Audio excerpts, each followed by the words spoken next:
بسم الله الرحمن الرحیم. د هدایت النحوی د شرحی په سلسله کې دا زمونږ 63 نمبر درس دی.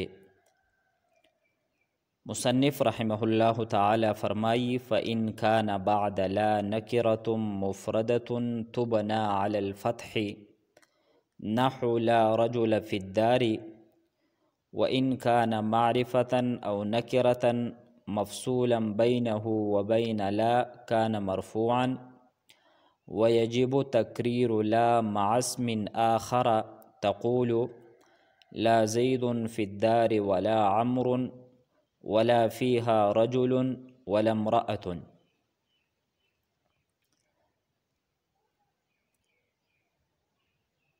منصوب بللتی لنفی الجنس تدی بحث د تیر درس نه مونږه شروع کړو. دا خبره به مونږه یاد ساتو چې د لای نفی جنس خبر دا به مرفوع وي او د لای نفی جنس کم اسم دی تدی مختلف حالتونه دي، په هر حالت کې به منصوب نوي. نو دیو جناب مصنف رحمه الله تعالی داسې تعبیر اختیار کړی دی المنصوب بللتی لنفی الجنس. د المنصوب په ځای الاسم ونوایو ځکه چې د لای نفی جنس د اسم د دې مختلف حالتونه دي. د لای نفی جنس کم اسم دی نو تدی سلور حالتونه صاحب کتاب ذکر کړي دي. د لای نفی جنس کم اعراب دی نو مصنف رحمه الله تعالی تدی سلور وجه ذکر کړي دي. یو دا چې د لای نفی جنس اسم دا منصوب وي، دا یو صورت دی. دویم صورت دا دی چې د لای نفی جنس اسم مبنی علی الفتح وي. دریم صورت دا دی چې د لای نفی جنس اسم مرفوع وي، او څلورم صورت دا دی چې د لای نفی جنس په اسم کې مختلف صورتونه ویل دا جایز دی. په دې څلورو کې کوم لومبی صورت دی چې د لای نفی جنس اسم منصوب ویل، نو تدی ذکر مونږه په تیر درس کې کړو او دا خبره هم مونږه عرض کړې وه چې د لای نفی جنس اسم دا به مونږه منصوب اله وایو چې کله په دې کې درې شرایط وي. لومبی شرط دا چې دغه اسم د لا سره متصل وي، په منځ کې پکې فصل نه وي راغلی. دویم شرط دا دی چې د لای نفی جنس دغه اسم نکره وي، او دریم شرط ولا داو چې مضاف وي یا شبه مضاف وي. او تدی مثالونه مونږه ذکر کړیو لا غلام رجل فی الدار. نو دلته دا غلام رجلین دا لای نفی جنس اسم دی او دا منصوب دی، او په دې کې دا شرایط دا هم موجود دي ځکه چې غلام دا د لا سره متصل دی، نکره ده او مضاف هم دی، او دا لا 20 درهما فی الکیس دا د مشابه مضاف مثال دی. دا 20 درهما دا د لای نفی جنس د پاره اسم دی او منصوب دی په یا ما قبل کسرې سره، او په دې کې هم دغه شرایط موجود دي. یو خدا چې 20 د لا سره متصل دی، دویمه دا چې دا نکره ده، او دریم دا دی چې دا مشابه مضاف دی. دویم صورت دا دی چې د لای نفی جنس اسم مبنی ویل په فتح سره، او د لای نفی جنس دا به مبنی علی الفتحه دا به هله وي چې کله په دې کې هم درې شرایط موجود وي. یو شرط دا دی چې دغه اسم د لا سره متصل وي. دویم شرط ولا دا دی چې نکره وي، او دا دواړه شرطونه دا په لومبي صورت کې هم وو چې دغه اسم د لا سره متصل وي. دویم شرط دا دی چې دغه اسم نکره وي، خو دریم شرط ولا دلته دا دی چې دغه اسم مفرد وي. دلته مفرد دا د مضاف او د شبه مضاف په مقابله کې وي، یعنی دغه اسم د لا سره متصل وي، نکره وي او مفرد وي، یعنی مضاف او شبه مضاف نه وي. کچری تثنیه او جمع وي او نکره وي او دغه لا سره متصل وي، نو بیا به هم مبني علی الفتح وي، ځکه چې دلته مفرد دا د تثنیه او د جمع په مقابله کې نه دی راغلی، بلکې دلته مفرد دا د مضاف او د شبه مضاف په مقابله کې راغلی دی. نو صاحب کتاب فرمایی دغه دویم صورت ذکر کوي، فإن کان بعد لا، کچری د لای نفی جنس اسم دا د لا نه وروسته وي او متصل وي ورسره، ځکه چې کله منفصل وي نو د هغې بحث را روان دی. فإن کان بعد لا، کچری د لای نفی جنس اسم د لا سره متصل وي، دا یو شرط دی. دویم شرط دا دی نکرتون او نکره وي، دا دویم شرط دی. او دریم شرط دا دی مفردتون، چې دغه نکره مفرد وي، یعنی واحد وي، تثنیه وي یا جمع وي، خو چې مضاف او شبه مضاف دا نه وي. نو چې کله دا درې واړه شرایط پکې وي نو تبنا علی الفتح، د لای نفی جنس دا اسم دا به مبني وي په علامت د فتح سره. د فتح نه مراد علامت د فتحې دی، او دا خبره مخکې هم مونږه ذکر کړې وه چې د علامت نصب یا د فتحې چې کم علامات دي نو دا درې دي. یو فتحه ده په مفرد کې زبر پې راځي، او تثنیه کې یا ما قبل فتحه ده، او په جمع کې یا ما قبل کسره ده. نو دلته مثال ورکړی دی لا رجل فی الدار، نو دلته دا رجله دا د لای نفی جنس اسم دی او دا مبني دی په فتحې سره. او دلته که تاسو په دې رجل باندې غور وکئ نو دلته دا شرایط پکې موجود دي. رجل دا د لا سره متصل دی، نکره ده او مفرد دی، نو دا مبني دی په څه سره؟ په فتحې سره. دویم مثال دی چې کله د لای نفی جنس اسم هغه تثنیه وي، لا رجلین فی الدار، نو دلته دا رجلین دا مبني دی په علامت د فتحې سره، او علامت د فتحې دلته سره دی یا ما قبل فتحه ده. نو دا رجلین دې ته به هم دلته موږ مفرد وایو، ځکه چې دا تثنیه او جمع نه ده. او دریم مثال دی لا مسلمین فی الدار، نو مسلمین دا هم مبني دی په علامت د فتحې سره، او علامت د فتحې دلته څه دی یا ما قبل کسره ده. او دلته هم دغه شرایط موجود دي. مسلمین دا د لا سره متصل دی، نکره دی او مفرد دی، یعنی مضاف او شبه مضاف دا نه دی. نو دویم صورت مونږه دا ذکر کو چې د لای نفی جنس اسم دا به مبني وي په علامت د فتحې سره، او دا به کله وي؟ د هغې دپاره مونږ شرایط ذکر کړل چې کله د لای نفی جنس اسم دا د لا سره متصل وي، نکره وي او مفرد وي. نو دا دویم صورت دی. دریم صورت دا دی چې لای نفی جنس اسم دا مرفوع به وي. د لای نفی جنس اسم دا به مرفوع وي. د لای نفی جنس اسم مرفوع به وي په دو صورتونو کې.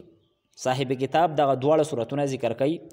یو صورت ته اشاره په دې سره کړې ده وان کان معرفة، او دویم صورت ته اشاره دا کړې ده او نکرة مفصولا بینه و بین لا. اوس د دې مونږه په دې دو صورتونو کې د هر یو صورت وضاحت کوو.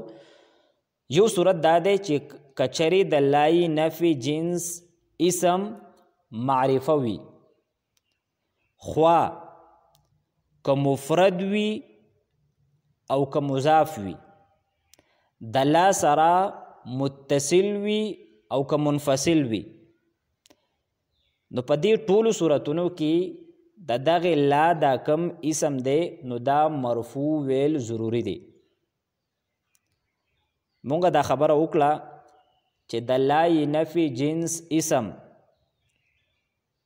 دا به مرفوع وي په دوو صورتونو کې.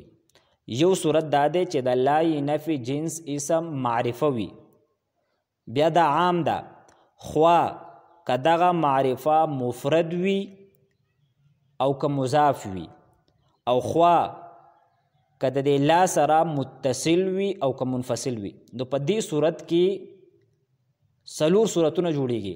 ته دې به مونږه څلور مثالونه ذکر کوو، او که چا سره ارشاد النحو د هدایت النحو یوه شرح ده که هغه موجود وي نو تاسو په صفحه نمبر 172 د هغې کوم حاشیه ده هغه تاسو وګورئ، نو په هغې کې دغه صورتونه دا ذکر کړي دي. لومبی صورت مونږ سره دا جوړیږي چې د لای نفي جنس اسم معرفه وي، مفرد وي او په منځ کې فصل نه وي. دا یو صورت دی.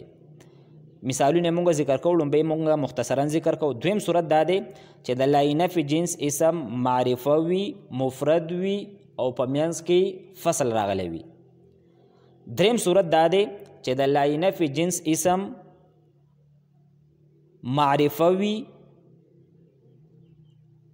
مضاف وي او په منځ کې فصل نه وي. او څلورم صورت دا دی چې د لای نفي جنس اسم معرفه وي، مضاف وي، خو د لای نفي جنس د اسم او د لا په منځ کې فصل راغلی وي. نو دا څلور صورتونه دي. اوس مونږ مثالونه ذکر کوو. لومبی صورت مونږ دا ذکر کوو چې د لای نفي جنس اسم معرفه وي، مفرد وي او په منځ کې فصل نه وي. نو تدې مثال دی لا زید فی الدار ولا عمر، لا زید فی الدار ولا عمر. نو دلته که تاسو وګورئ نو دا زید په دې کې دا ټول شرایط موجود دي. زید دا معرفه ده، دا مفرد دی او په منځ کې فصل نشته دی. نو زید دا مرفوع دی په څه سره؟ په ضمې سره. دویم صورت چې د لای نفي جنس اسم معرفه وي، مفرد وي خو په منځ کې څه راغلی وي؟ فصل راغلی وي. لکه مثال دا دی لا فی الدار زید ولا عمر. نو دلته دا زید دا مفرد دی، معرفه ده خو په منځ کې فصل راغلی دی، خو بیا هم دا به مونږ څه وایو؟ مرفوع به وایو. اوس مونږ د مضاف مثال ذکر کوو. لا غلام زید فی الدار ولا غلام بکر. نو دلته دا غلام زیدین دا د لای نفي جنس اسم دی او دا معرفه ده، ځکه چې د غلام اضافت معرفې طرف ته شوی دی، او کله چې د نکرې اضافت معرفې طرف ته وشي نو هغه معرفه کیږي. نو د لای نفي جنس اسم دا معرفه دی، مضاف دی او په منځ کې فصل نه دی راغلی. او څلورم صورت دا دی چې د لای نفي جنس اسم معرفه وي، مضاف وي خو په منځ کې فصل راغلی وي. تدې مثال دا دی لا فی الدار غلام زید ولا غلام عمر. نو دلته د غلام زیدین او د لا په منځ کې فصل راغلی دی، خو که فصل وي او که نه وي نو په دواړو صورتونو کې به دا مونږه مرفوع وایو. نو خلاصه دا شوه چې د لای نفي جنس اسم دا به مونږه مرفوع وایو په دوو صورتونو کې. یو صورت دا دی چې د لای نفي جنس اسم معرفه وي، خوا که دغه معرفه مفرد وي او که مضاف وي، او خوا که د لای نفي جنس او د دغه اسم په منځ کې فصل وي او که نه وي نو د دې څلور صورتونه جوړیږي. او مونږه د څلورو وڼو مثالونه دا ذکر کړل. بله اهمه خبره به دلته مونږه دا یاد ساتو او هغه دا ده چې په دې صورت کې چې کله د لای نفي جنس اسم معرفه وي او دغه شرایط پکې موجود وي نو تدغې لا تکرار ضروری دی په یو بل اسم سره. د لا تکرار ضروری دی، یعنی لا دوباره راوړل ضروری دی په یو بل اسم سره. دغه کم مثالونه دي. نو که تاسو په دې باندې غور وکئ نو په دې کې د لا تکرار شوی دی په یو بل اسم سره، لکه لا زید فی الدار ولا عمر. نو دلته د لا تکرار شوی دی بچا سره؟ په عمر سره. دویم مثال لا فی الدار زید ولا عمر. دلته هم د لا تکرار شوی دی په بل اسم سره او هغه څه دی عمر دی. دغه شانتي د مضاف کوم مثالونه لا غلام زید فی الدار ولا غلام بکر دلته هم د لا تکرار شوی دی په بل اسم سره او هغه لا غلام بکر دی. او اخرنی مثال مونږ ذکر کو لا فی الدار غلام زید ولا غلام عمرو دلته هم د لا تکرار شوی دی په یو بل اسم سره او هغه څه دی غلام عمرو. نو دا خو یو صورت شو چې کله د لا نفي جنس اسم معرفه وي نو په هغې کې مونږ بیا د څلور صورتونه دا ذکر کړل. دویم صورت دا دی چې د لا نفي جنس اسم با مرفوع وي. چې کله د لا نفي جنس اسم نکره وي خو دغه اسم او د لا په منځ کې فصل راغلی وي.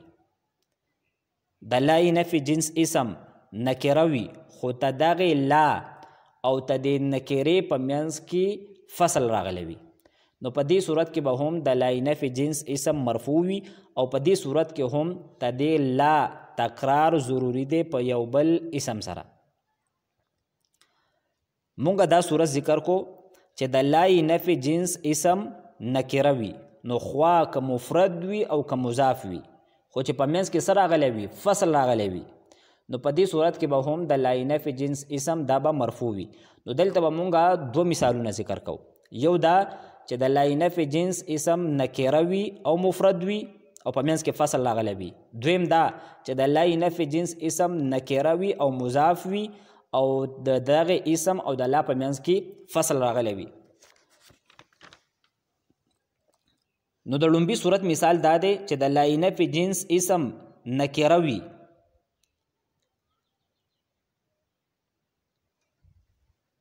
او مفرد وي او په منځ کې څه راغلی وي فصل راغلی وي.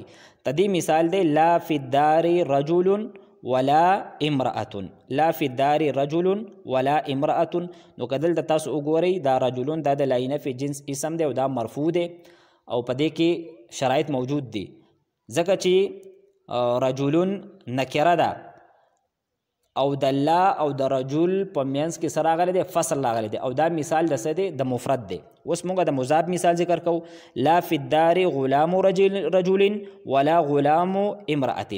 نو دلته دا غلام رجلین دا د لا نفي جنس د پاره اسم دی او دا نکره دی او مضاف دی او په منځ کې څه راغلی دی فصل راغلی دی. نو چې کله فصل پکې راشي نو چې د لا نفي جنس اسم نکره وي نو دا به مونږ مرفوع وایو خوا که مفرد وي او که څه وي مضاف وي او په دې صورت کې هم د لا نفي جنس اسم به تکرار به مونږ کوو په یو بل اسم سره. نو دلته په لومبي مثال کې لا فی الدار رجل ولا امرأة په دې کې د دې لا تکرار شوی دی په امرأة سره او په دې بل مثال کې لا فی الدار غلام رجل ولا غلام امرأة په دې کې د لا تکرار شوی دی د چا سره په غلام امرأة سره. نو خلاصه دا شوه چې د لا نفي جنس اسم دا به مونږ مرفوع وایو په دوه صورتونو کې. یو صورت دا دی چې د لا نفي جنس اسم معرفه وي خوا که مفرد وي او که مضاف وي خوا که دغه معرفه د لا سره متصل وي او که منفصل وي. نو ته دې صورت مونږ څلور مثالونه دا ذکر کړل. دویم صورت مونږ دا ویلو چې د لا نفي جنس اسم نکره وي خوا که مفرد وي او که مضاف وي خو د لا نفي جنس ته دغه اسم او د لا په منځ کې څه راغلی وي فصل راغلی وي نو بیا به هم دغه اسم مونږ څه وایو مرفوع به وایو. امید دی چې تاسو به په دې باندې پوه شوي او بله تاسو مهرباني دا کوئ که چا سره دا شرحه نه وي دا کوم مثالونه چې مونږ بیان کړل نو دا کم مثالونه چې مونږ ذکر کړل دا تاسو ځان سره په کاپۍ کې لیکئ او په دې باندې چې څنګه مونږ بیا تفصیل کوو نو هغه شانتې تاسو ګورئ ځکه چې زباني یادېدل دا مشکله دي. نو که تاسو په کتاب کې لیکلی نو بیا انشاءالله تعالی او بیا زمونږ کم درس دی د تاسو په توجه سره ناست یئ نو بیا به ډېر په اسانۍ سره تاسو انشاءالله تعالی پوهیږئ. نو مصنف وایي وان کان معرفة کچرې د لا نفي جنس اسم معرفه وي او مونږ دا ویل چې معرفه عام ده خوا که مفرد وي که مضاف وي که د لا سره متصل وي او که منفصل وي. دا ټول صورتونه دي پکې څلور صورتونه مونږ جوړ کړل او بل صورت او نکرتن یا د لاینف جنس اسم سوی نکره وي خوا که مفرد وي او که سوی مضاف وي خو شرط ولسه دی مفصولا بینه و بین لا خو چې تدې نکرې او د لاینف جنس کومه لا ده تدې په منځ کې فصل وي په معرفه کې دا شرط نشته دی خو په نکره کې دا شرط شته دی ځکه که په نکره کې متصل وي که په نکره کې چرته متصل وي نو د هغې ذکر مخکې مونږ ذکر کو چې په دې صورت کې به مونږ بیا مبني علی الفتحه وایو چې کله مفرد وي او که مضاف وي نو بیا به منصوب وي په فتحې سره کوم لومبۍ صورت چې مونږ ذکر کړی نو چې کله دا صورتونه وي نو کان مرفوعا د لاینف جنس اسم په دې دواړو صورتونو کې به مرفوع وي خو په دې دواړو کې دا خبره ده ویجب تقریر لا د لا تکرار ضروری دی واجب دی مع اسم آخر د یو بل اسم سره دغه لا به مونږ دوباره راوړو او تدې سره به مونږ یو بل اسم راوړو تقول لا زید فی الدار ولا عمر لا زید فی الدار ولا عمر دا مصنف د معرفي مثال ذکر کو مصنف صرف یو مثال ذکر کړی دی خو مونږ ویل چې د دې څلور صورتونه جوړیږي خو که یو طالب علم په دغه څلورو صورتونو باندې او د نکیرې په دې دوه صورتونو باندې نه پوهیږي نو صرف د کتاب کې چې دا کوم مثالونه ذکر کړي دي صرف ځان په دې باندې پوهه کوي نو مصنف د معرفي د معرفي مثال ذکر کړی دی لا زید فی الدار ولا عمر نو دلته تاسو په دې زید باندې غور وکړئ نو زید دا معرفه ده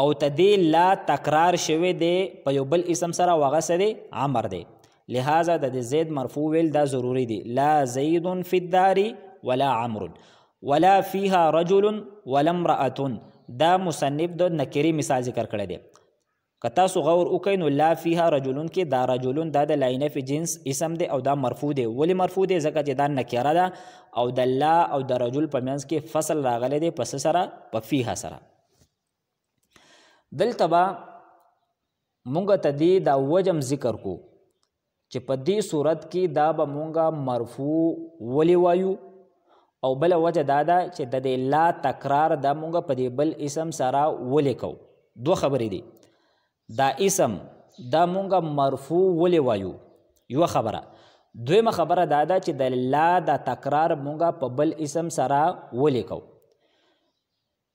نو په دې معرفه کې د معرفي دا کم اسم چې معرفه راغلی دی دا مونږه مرفوع ځکه وایو چې دا لاینف جنس دا تدې دپاره وضع کړی شوي ده مقرر کړی شوي ده چې دا د نکیرې د صفت نفي وکړي دا لاینف جنس اسم د لاینف جنس دا لا دا تدې دپاره مقرر کړی شوي ده چې دا د نکیرې د صفت څه وکړي نفي وکړي نو چې کله تدې سره نکیره نه بلکې معرفه وي نو دا په دغه معرفه کې عمل نه کوي لہذا تدې دا کم اسم معرفه چې راغلی دی نو دا به مرفوع وي د څه د وجې نه د مبتدا د وجې نه دا خو موږ د معرفې وجه ذکر کړه او کم نکیره دی لا فیها رجل ولا امرأة په دې صورت کې به دا مرفوع ولي وي چې کله تدې اسم نکیره وي د هغې وجه دا ده چې دا لا عامل ضعیف دی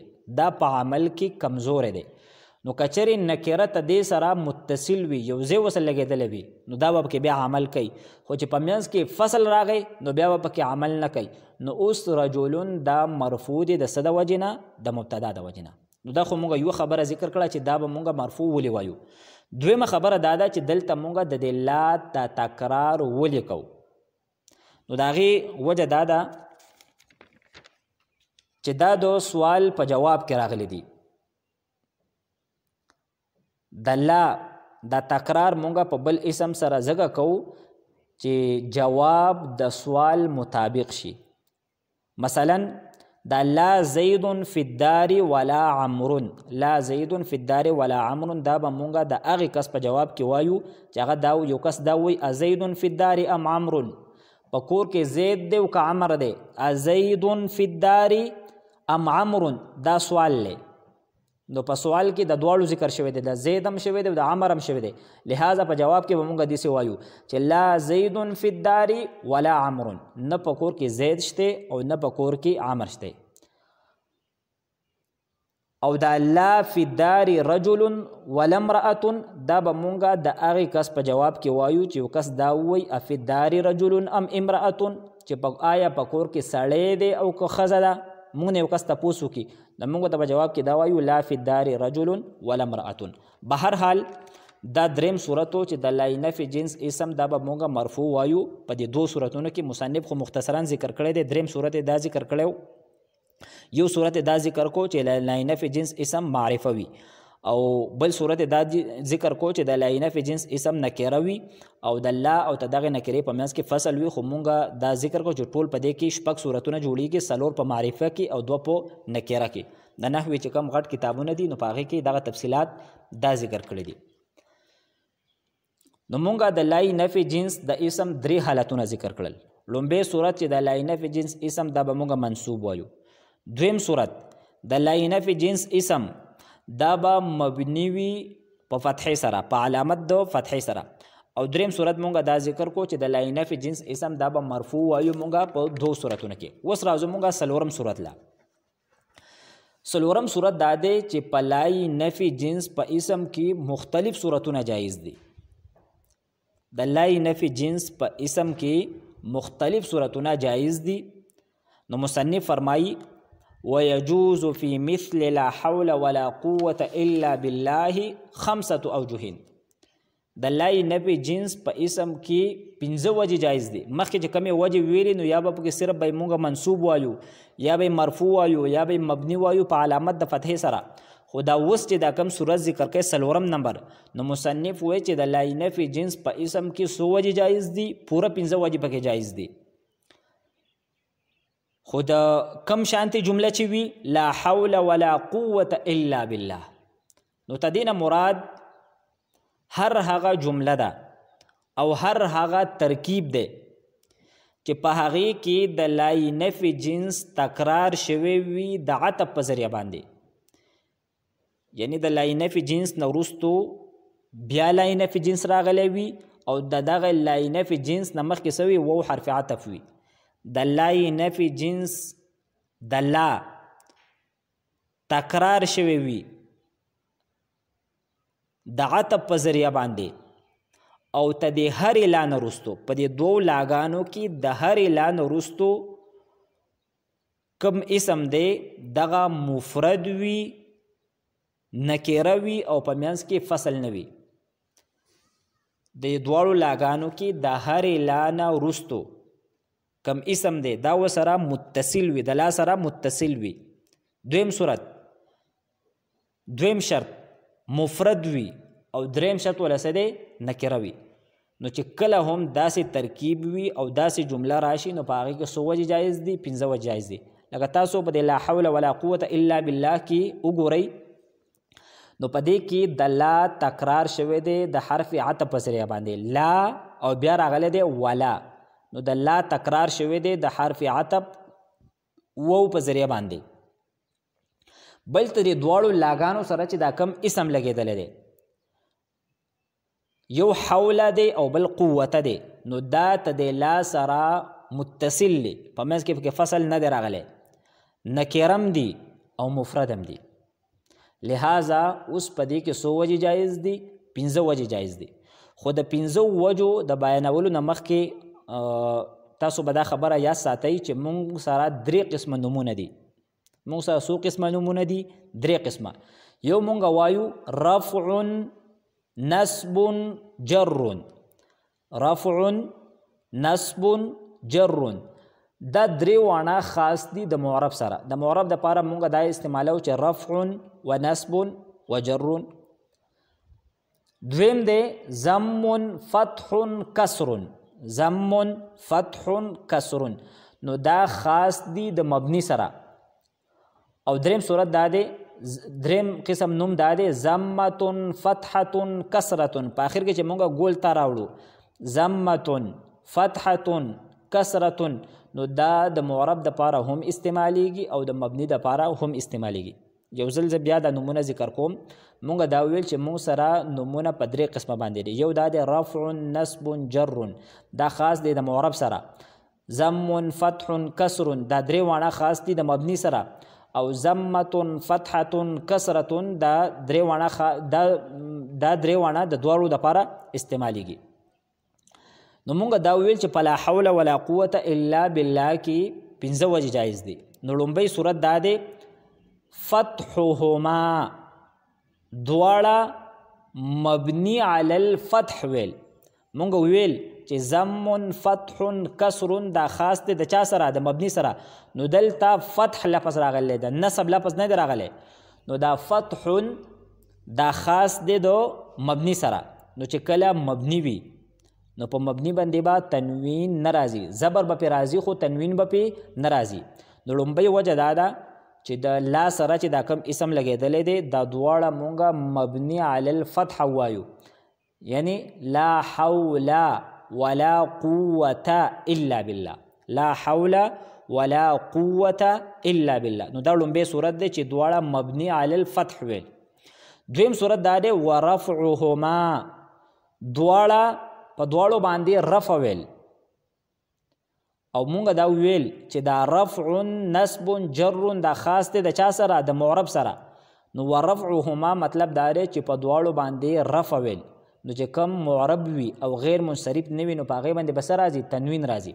نو اوس به مونږ په دې دواړو اسمونو باندې تنوین به وایو ځکه چې دا معرب دی. داسې به وایو لا حول ولا قوة الا بالله، لا حول ولا قوة الا بالله. نو اوس دا دواړه معرب دي او معرب دي پس سره په علامت د رفع سره او هغه ضمه ده. نو لومبۍ صورت دا دی چې دواړه مبني علی الفتح ویل او دویم صورت دا دی چې دواړو باندې رفع ویل. دریم صورت دا دی وفتح الاول ونصب الثاني. په لومبۍ مبني علی الفتح ویل او دویم باندې نصب ویل. نو فتح لفظ دا خاص دی د مبني سره او نصب لفظ د نصب دا لفظ دا خاص دی د چا سره؟ د معرب سره.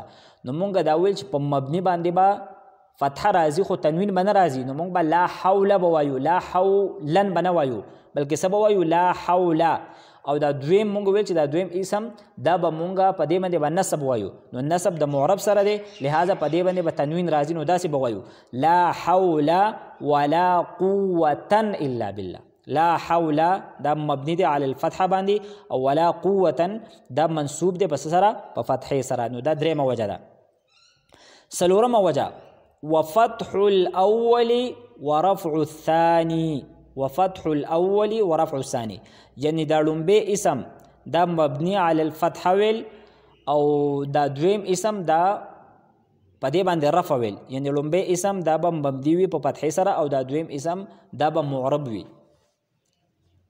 او په دې باندې موږ څه وایو؟ رفع به وایو. نو ته مثال دی لا حول ولا قوة. نو حول دا مبني دی په فتحې سره او دویم صورت دا دی دا دویم اسم نو دا معرب دی او دا مرفوع دی. نو په دې باندې موږ څه وایو؟ تنوین به وایو. او چې کم پنځم صورت دی نو هغه ته دی څلورم صورت الټ دی او هغه دا دی ورفع الاول وفتح الثاني. کم لومبۍ اسم دی د لومبۍ لا دا کم اسم دی نو دا به مونږ مرفوع وایو او رفع د معرب باندې راځي لہذا دا به مونږ مرفوع وایو یعنی تنوین به پې راځي. او دا کم دویم اسم دی نو دا به مبني پس سره په فتحې سره. نو ته دې مثال دی لا حول ولا قوة الا بالله، لا حول ولا قوة الا بالله. نو دا 15 وجې پکې جایز دي. لومبۍ وجه دا ده چې دواړه مبني علی الفتح ویل یعنی لا حول ولا قوة الا بالله. دویمه دا ده چې دواړو باندې رفع ویل لا حول ولا قوة الا بالله. درېمه وجه دا ده لومبۍ مبني علی الفتح ویل او دویم په دې باندې نصب ویل یعنی لا حول ولا قوة الا بالله. څلورمه وجه دا ده وفتح الاول ورفع الثاني. لومبۍ مبني علی الفتح ویل او دویم باندې رفع ویل یعنی لا حول ولا قوة الا بالله. او پنځم صورت دا دی ورفع الاول وفتح الثاني. لومبۍ مرفوع ویل او دویم مبني علی الفتح ویل یعنی لا حول ولا قوة الا بالله. نو دا 15 وجې ویل دا پکې جایز دي. نو ته دې ځای پورې دا کم سبق مونږ وایو درس مونږ وکړو نو په دې کې د لای نفي جنس د اسم څلور حالتونه مونږ بیان کړل. لومبه صورت مونږ دا ذکر کو چې د لای نفي جنس اسم دا به منصوب وي، خو چې کله پکې څو شرایط وي؟ درې شرایط وي. د لای نفي جنس دا اسم دا د لا سره متصل وي، دویم نکره وي، او دریم شرط دا دی چې مضاف وي یا شبه مضاف وي. نو په دې صورت کې به دا به منصوب وي، او ته هم ته دغه وجې نه د لای نفي جنس دا ذکر دا مصنف رحمه الله تعالی دا په منصوباتو کې وکړو. دویم صورت دا دی چې د لای نفي جنس مبني ویل په علامت د فتحې سره، او دا به موږ به کم صورت کې وایو چې کله د لای نفي جنس اسم د لا سره متصل وي، نکره وي او مفرد وي، او مفرد دلته د څه په مقابله کې دی؟ د مضاف او د شبه مضاف مقابله کې. دریم صورت مونږ دا ذکر کو چې د لای نفي جنس اسم مرفوع ویل، او ته دې دو صورتونه دي. یو صورت دا دی چې د لای نفي جنس اسم معرفه وي، خوا که مفرد وي که مضاف وي، که د لا سره متصل وي او که منفصل وي، او په دې صورت کې به ته د لا تکرار مونږ کو په یو بل اسم سره. او څلورم صورت دا دی چې د لای نفي جنس اسم نکره وي، خو د لا او د اسم په منځ کې فصل راغلی وي، او خوا که دغه نکره مفرد وي او که مضاف وي، نو دو صورتونه په دې کې جوړیږي. او په دې صورت کې هم د لا تکرار ضروری دی په یو بل اسم سره. او څلورمه وجه مونږ دا ذکر کړه چې د لای نفي جنس کم اسم دی، نو دا مونږ په پنځه قسمه ویلی شو، او تدې نه مراد زمونږ هر هغه ترکیب دی چې د لای نفي جنس تدې تکرار شوی وي د عطف په ذریعه باندې، او د هرې لا نه وروستو نکره وي، او دغه نکره د لا سره متصل وي او مفرد وي. بیا مصنف رحمه الله تعالی فرمایي وقد يحذف اسم لا لقرینة نحو لا عليك ای لا بأس عليك. اخرانه خبره کوي د لای نفي جنس د اسم په باره کې چې د لای نفي جنس اسم کې خو اصل دا دی چې دا موجود وي، لیکن کله کله چې کله قرینه موجوده وي مونږ ته دا پته لګي چې دلته څه حذف شوي دي. نو چې کله قرینه موجوده وي نو په دې صورت کې د لای نفي جنس اسم حذف کول دا جایز دی. او مثال ورکړی دی لا علیکا، لا علیکا. نو دلته د علیکا دا د لای نفي جنس د پاره خبر دی، خو ته دې چې کم اسم دی نو دا محذوف دی، او هغه څه دی؟ بأس، لا بأس علیکا.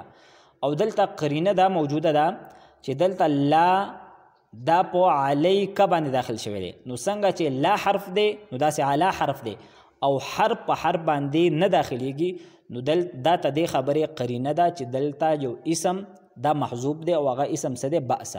نو خلاصه دا شوه چې کله قرینه موجوده وي نو د لای نفي جنس د اسم حذف کول دا جایز دی. اوس راځو مونږه ته د عبارت ترجمې له او دا کم مثالونه دي، نو ان شاء الله تعالی ته دې ترکیبونه دا به هم مونږه ذکر کوو.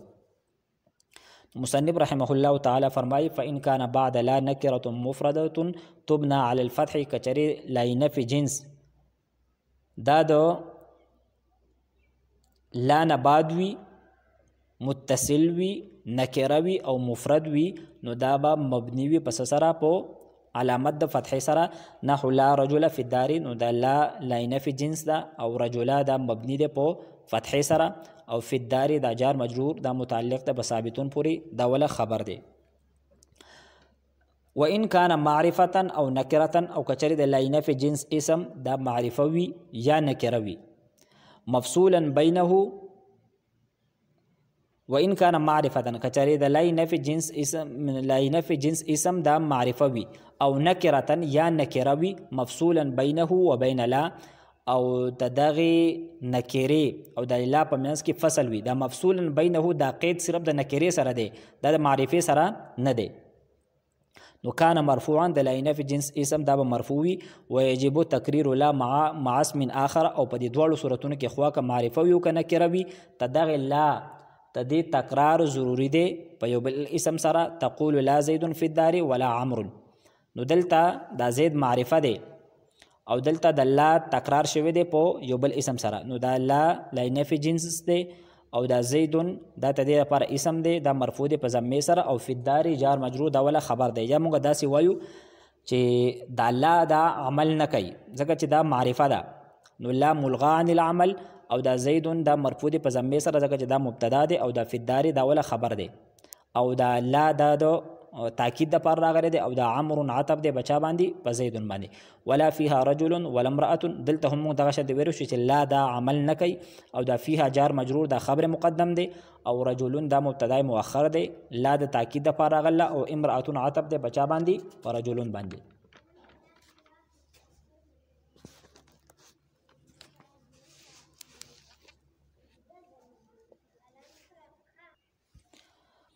بیا فرمایی ويجوز في مثل لا حول ولا قوة إلا بالله، او د لا حول ولا قوة إلا بالله تدې بشانته چې کم ترکیبونه نو په هغه کې څو وجې جایز دي؟ 5 اوجه، 5 وجې.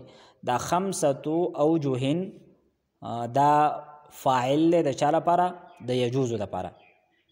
دې وجه نه دا 5 دا مرفوع دی، او د لا حول ولا قوة إلا بالله تدې عبارت تقدیری داسې ده لا حول عن المعاصي، یعنی انسان د ګناهونو نه نشي بچ کېدلی، ولا قوت علی الطاعت، او نه انسان په نیکۍ باندې قوت لري الا بالله. نو انسان چې د ګناه نه بچ کېږي یا د په نیکۍ باندې قوت مومي، دا د الله پاک په توفیق سره کېږي. نو تقدیری عبارت داسې دی لا حول عن المعاصي ولا قوة على الطاعت ثابتان بأحد إلا بالله. نو دا عن المعصیه دا لا د نفي جنس لپاره دی، حول تدې لپاره اسم دی او مبني دی په فتحې سره، او دا عن المعاصي جار مجرور متعلق دی په حول پورې، او دا شانته ولا قوت کې د الله د نفي جنس لپاره دی، او قوت د مبني علی الفتح دی، او علی الطاعت جار مجرور متعلق دی په قوت پورې، او تدې دوړو خبر څه دی؟ ثابتان، او دا احدین دا مستثنا منه دی، او دا بالله داتی مستثنا دی. ويجوز في مثل لا حول ولا قوة إلا بالله 5 أوجه: فتحهما ورفعهما، وفتح الأول ونسب الثاني، وفتح الأول ورفع الثاني، ورفع الأول وفتح الثاني. بدي جملو کی بفتحهما ورفعهما وفتح الاول ونسب الثاني په دې کې ترکیبي تور باندې 3 احتمالات دي، او دا خبره مونږ کړې و چې کله د اجمال نه بعد تفصیل راشي نو په هغې کې ترکیبي تور باندې 3 احتمالات وي. یو دا چې دا د مخکې نه بدل جوړول، دویم دا چې دا د مبتدای محذوب دپاره خبر جوړول، او دریم دا چې دا د اعنی فعل محذوب دپاره مفعول به جوړول. نو که فتحهما او رفعهما وفتح الاول ونسب الثاني کدا موږ د 5 اوجه نه بدل جوړو یا د مبتدای محذوب دپاره خبر جوړو نو دا به په دې صورت کې دا به مرفوع وي. او کچری د اعنی فعل محذوب دپاره مفعول به جوړو نو بیا به موږ داسې وایو فتحهما ورفعهما وفتح الأول ورفع الثاني وفتح الأول ورفع الثاني ورفع الأول ورفع الثاني. نو بیا به مونږه په دې طریقه باندې وایو. او بیا صاحب کتاب فرمایي وقد يحذف اسم لا لقرینه، او کله کله د لا کم اسم دی نو دا د قرینې د وجود په وخت کې دا حذف کیږي، لکه لا علیک، نو لا دا د نفي جنس لپاره دی، علیک جار مجرور دا ته دې لپاره خبر دی، او کم بأس دی محذوب نو دا ولا اسم دی. ان شاء الله تعالی کم آینده درس دی نو په هغې کې به مونږ خبر ما وللمشبهتین بلیس ان شاء الله تعالی دغه بیانو. واخر دعوانا ان الحمد لله رب العالمین.